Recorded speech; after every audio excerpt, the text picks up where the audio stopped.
First time એવું બન્યું છે કે લાસ્ટ ટાઈમ તો આપણે ભૂલી ગયા હતા અહીંયા આવવાનું, પણ આ વખતે અહીંયા મોકો મળ્યો છે તો આપણે તમને દર્શન કરાવીશું ગણપતિ બાપાને. અહીં તમે જોઈ શકો છો મારી પાછળ કે યુવાનીઓ થયેલા છે અહીંયા, અને ખૂબ જ સરસ એવું આયોજન અહીંયા તમે જોયું કે ભજનો ગવાતા હતા અને સરસ મજાનું આયોજન થયું છે.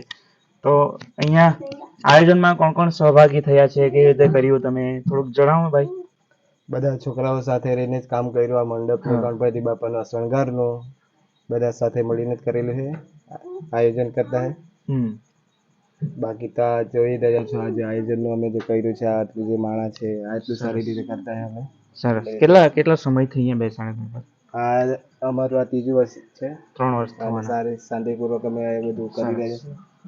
નવી શરૂઆત છે અને ખૂબ જ સરસ કે તમે આ રીતે કાર્ય કર્યું છે. અને અહીંયા બહેનો પણ ઘણા બધા છે, તો બહેનો જોડે પણ થોડીક છોકરીઓ બહુ ભજન બહુ સરસ ગાતી હતી. અહીંયા જ રહેવાનું તમારું બધા? અને કેવી મજા આવે ગણપતિ બાપા બેસાડ્યા છે, તમે 3 વર્ષ થયા તો નવા છે, કેવી મજા આવે ગણપતિ બાપા? ખૂબ મજા આવે. શું શીખવાનું મળે અહીંયા ગણપતિ બાપા પાસે આવી તો? ભજન ગાવાની મજા આવે બધા સાથે. હા, બીજું કંઈક શીખવાનું મળે એવું?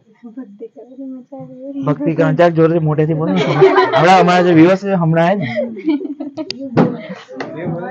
આ પોયરા લોકોને મજા આવી ગણપતિ બાપા? હે મજા આવી એમ કે જોરથી બોલાવો. એક ગણપતિ બાપા મોર્યા બોલાવજો. બોલીએ ગણપતિ બાપા મોર્યા બોલજો. ગણપતિ બાપા મોર્યા. બસ.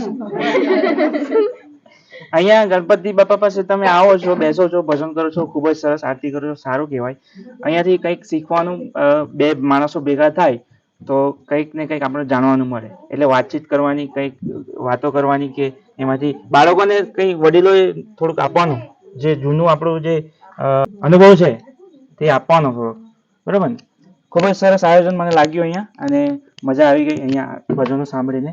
તો મિત્રો, આ હતું આપણું તલાવડી અને મચ્છર ગામની અંદર ખૂબ જ સરસ એવા અહીંયા લોકો રહે છે, અને સરસ મજાનું આયોજન અહીંયા થયું હતું. આ વખતે ગઈ વખતે બાય મિસ્ટેક ભૂલી ગયો હતો, તો આ વખતે આપણે વિચાર્યું કે ચાલો અહીંયા જઈએ. ગણપતિ બાપા.